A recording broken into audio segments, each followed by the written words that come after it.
What's up, YouTube? This is Too Raw for TV. All right.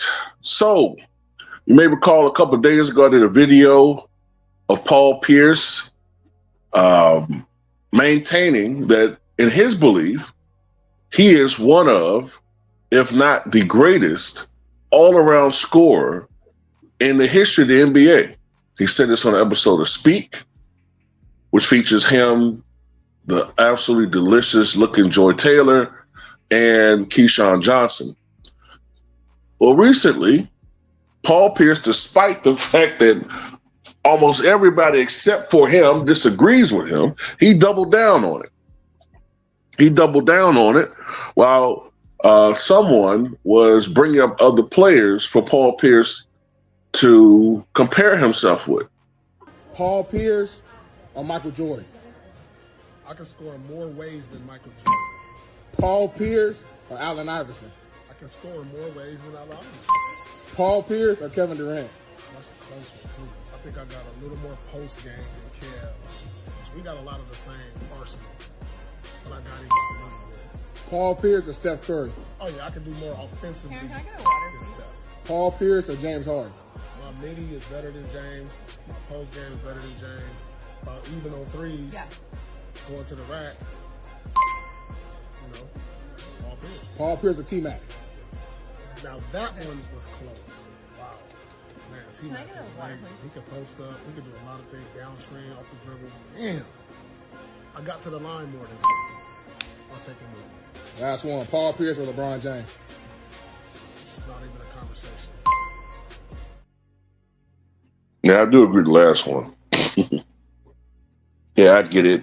LeBron averages more points, all-time leading scorer, but, the real ones, no. I agree with the last one. Interestingly, I'm surprised, but then again, maybe I'm not surprised that the interviewer or the questioner didn't compare or bring up Kobe Bryant. But, this is something we've been seeing lately, and this is crazy, man. I tell you, man, the media is so fucking fickle, bro. I don't mean this disrespectfully, right? But I remember how much the mainstream media was sucking Kobe Bryant's dick in 2010 after they won the fifth title. And to fast forward 15 years and to see the blatant disrespect that they do to him, in particular ESPN, right? But we know why that is with ESPN because of what Kobe said about them years ago. But yeah, getting back to this, look, man, I get it. Paul Pierce is a great scorer. I'm not going to sit up here and diss him like he's garbage. He's not. Paul Pierce was a great scorer, and he could score in so many different ways. And when it came to big games, yeah, he could pour it in. I seen him outplay LeBron James in core games, right? And yes, he could score from all over the court, different angles, different ways. He's not lying about that, right? He could score in the post, mid-range, three-point, off the dribble, catch and shoot. He was capable of that. Yeah, I agree with all of that, right? But the separation between Paul Pierce and, say, Michael Jordan is, sure, Jordan wasn't necessarily the best three-point shooter, and Jordan wasn't the greatest catch and shoot guy, although he could do it okay. But of course, he was far better with the ball in his hands. But due to Jordan's athletic ability, his quickness, his explosiveness, and because he could do certain things better than Paul Pierce, much bigger hands, could finish around the rim better than almost any guard I've ever seen, or if not better than any guard I've ever seen in the history of the NBA. Creativity. I'm sorry, but when you once get 10 scoring titles, when you have the highest scoring average in regular season and playoff history, when you shoot nearly 50% from the floor for your career versus a guy like Paul Pierce, and I get it, Paul Pierce, his percentages are hurt a little bit by the era he played in, but still, when you shoot 44, or 45% like Paul Pierce. I can't remember Paul Pierce's 3-point percent off the top of my head, but I want to say it was around 34%, maybe. It might have been 34, 35%. So,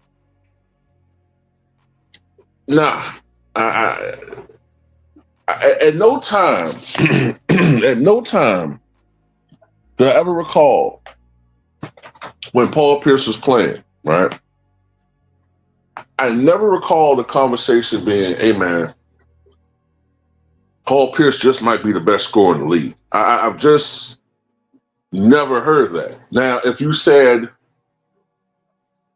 maybe in his absolute peak, he was a top 5, 6 scorer in the league, maybe. And I'm talking about 2005, 2006, right? Because I think that's the year that he averaged 26 points a game, which is his highest scoring season, if I'm not mistaken, right? Around 26 points a game. Might have been 26 and a half, something like that. Another thing about Paul Pierce is, look, every player needs some type of help, right? Every player needs some other all-star level player, or they just need some they need some good players around them, okay? So I get that, right? But Paul Pierce had way too many seasons where he was nowhere near the top elite scorers as far as points per game. The efficiency always hurt him a little bit, or inefficiency. And he never seemed to be able to elevate his teams until he got that Hall of Fame help post 2007. You know what I'm saying? Like, it's just hard for me to put him in that category. I get what he's saying. If you're talking about so many different ways that a guy can score, yeah, he's up there. It's sort of like making the argument about, let's say, trying to think of a comparison.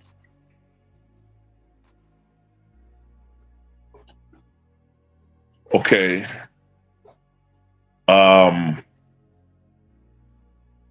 Larry Bird.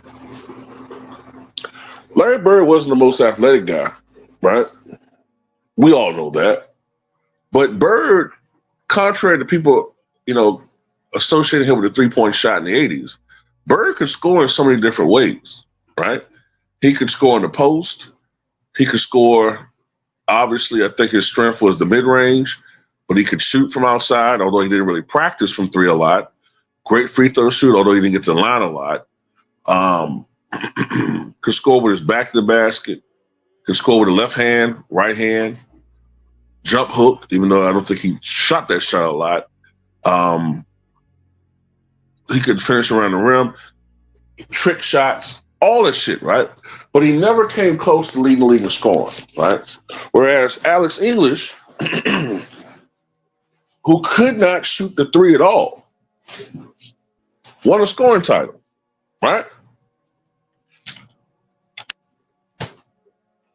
Michael Adams, who primarily was a 3-point shooter, nearly had a season as great as Larry Bird's high-scoring season. Almost 27 games, if I'm not mistaken. So what I'm saying is, I get what Paul Pierce is going with this, but I can't sit there and say that he's the best scorer I've ever seen in my life, man. That's